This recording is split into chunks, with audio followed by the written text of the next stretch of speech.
जब भी कोई कंपनी अपनी नई कार लॉन्च करती है तो उससे पहले क्या क्या तैयारियां की जाती हैं, आज मैं इस वीडियो में आपको वही बताने वाला हूँ। क्योंकि बहुत ही जल्दी हमारी कंपनी भी एक नई कार लॉन्च करने वाली है। जिस भी वेन्यू पर आपकी कार लॉन्च होने वाली है, यानी कि आपके शोरूम पर चारों तरफ न्यू लॉन्च होने वाली कार की होर्डिंग्स लगा दीजिए। क्योंकि जैसे ही कस्टमर शोरूम के अंदर एंटर होगा, गाड़ी की फोटोज, गाड़ी का नाम और गाड़ी के बेसिक इन्फॉर्मेशन वो मेमोराइज कर लेगा। और हमने भी बिल्कुल वैसा ही किया। शोरूम पर इनफ जगह पर गाड़ी की होर्डिंग्स, स्टैंडी और बैनर्स लगा दिए थे। अब दूसरा और सबसे इंपॉर्टेंट काम, गाड़ी के लिए प्लेटफॉर्म तैयार करना जिसके ऊपर आपकी गाड़ी खड़ी होगी। क्योंकि कंपनी ने गाड़ी की थीम ब्लैक डिसाइड की थी, इसलिए हमने अपने शोरूम पर गाड़ी के लिए जो प्लेटफॉर्म तैयार किया उसकी थीम भी ब्लैक ही रखी। दीवार पर ब्लैक कलर के पीवीसी पैनल लगाए, साथ ही साथ मैचिंग ब्लैक लाइट लगाई और प्लेटफॉर्म का कलर भी ब्लैक रखा गया। 3 दिन की मेहनत के बाद ब्लैक कलर का प्लेटफॉर्म तो तैयार हो गया, लेकिन सबसे बड़ी चुनौती थी उसके अंदर नियॉन लाइट्स फिट करना। ये जो पोस्टर में आप रेड कलर की नियॉन लाइट्स देख रहे हैं, बॉस ने कहा मुझे एग्जैक्ट ऐसी ही नियॉन लाइट्स प्लेटफॉर्म पर भी चाहिए। मैंने कहा सर ये तो पॉसिबल ही नहीं है, क्योंकि पोस्टर के अंदर ग्राफिक डिजाइनर ने कंप्यूटर से ये डिजाइन बना के दे दिया है। एक्चुअल प्लेटफॉर्म के ऊपर ग्रूव्स खोदना और उसमें नियॉन लाइट फिट करना बहुत रिस्की हो सकता है। हमारी 4 दिन की पूरी मेहनत और पूरा पैसा बर्बाद हो सकता है।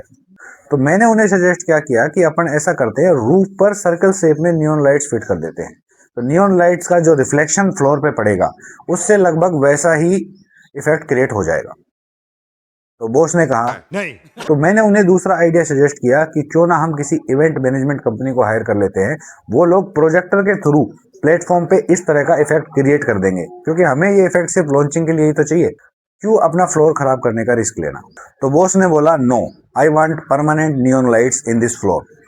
तो फिर क्या था, बॉस इज ऑलवेज राइट। हमने कारपेंटर की तरफ देखा और उसने ऊपर वाले का नाम लेके काम करना शुरू किया। चलो भाई देखो अब मैं क्या करता हूँ।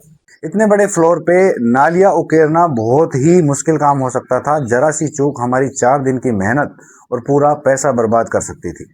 पहले पूरे फ्लोर पर चौक से लाइंस ड्रॉ करी जिस पैटर्न में हमें ग्रूव्स काटनी थी, और उसके बाद जितनी चौड़ाई की ग्रूव्स होनी थी उसी साइज का ब्लेड सिलेक्ट करके कोर्डेड राउटेड मशीन ने चलना स्टार्ट किया। और कुछ सेकंड बाद वही हुआ जिसका हमें डर था।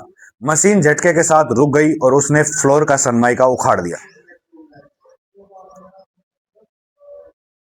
हमारे खूबसूरत ब्लैक प्लेटफॉर्म पर धब्बा लग गया।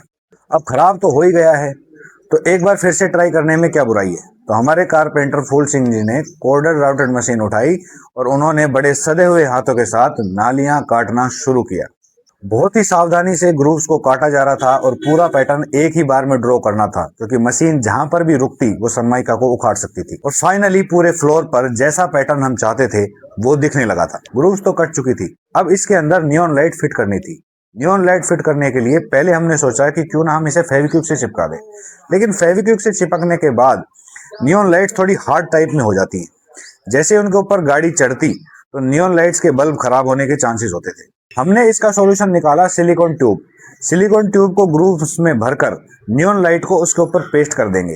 तो जैसे ही गाड़ी का वजन नियॉन लाइट्स पर पड़ेगा तो एक कुशनिंग इफेक्ट की वजह से ना तो लाइट्स खराब होंगी, अगर बाद में लाइट्स खराब हो भी जाती हैं तो सिलिकॉन ट्यूब से चिपकी हुई लाइट्स को निकालना आसान होता है। पहले ग्रूव्स को अच्छे से ब्रश से साफ किया गया, उसके बाद इलेक्ट्रिशियन रोहित और फूल सिंह ने मिलकर एक साथ नियॉन लाइट्स को फिट करना स्टार्ट किया। रोहित नियॉन लाइट्स को फिट करता गया और फूल सिंह साथ साथ सिलिकॉन ट्यूब उसमें फिल करता गया। और इसके लिए हमने ब्लैक कलर की सिलिकॉन ट्यूब को सिलेक्ट किया, क्योंकि हमारे फ्लोर का कलर भी ब्लैक ही था। नियॉन लाइट को फिट होने के बाद एक्स्ट्रा सिलिकॉन को थिनर की मदद से साफ किया गया, फ्लोर को पॉलिश किया गया और उसके बाद का लुक कुछ ऐसा दिख रहा था। आपको वीडियो में जो टाइजर की होर्डिंग दिख रही है, इस होर्डिंग को हटाकर न्यू लॉन्च होने वाली कार की होर्डिंग्स लगानी थी, लेकिन उससे पहले बैकग्राउंड में मेन लाइट्स इंस्टॉल करनी थी। रोहित ने ब्लैक कलर की थीम से मैच होने वाली मेन लाइट्स इंस्टॉल कर दी। भाई यहाँ पे क्या हो रहा है भाई, यहाँ पे क्या हो रहा भाई, ये कहाँ फंस गया भाई मैं, भाई ये क्या। शाम के 7 बज चुके थे और बॉस ने कहा कि सारा काम आज ही कंप्लीट हो जाना चाहिए, क्योंकि पिछले 4 दिन से शोरूम पर बहुत ज्यादा डिस्टरबेंस हो रहा था। चारों तरफ सामान बिखरा पड़ा था,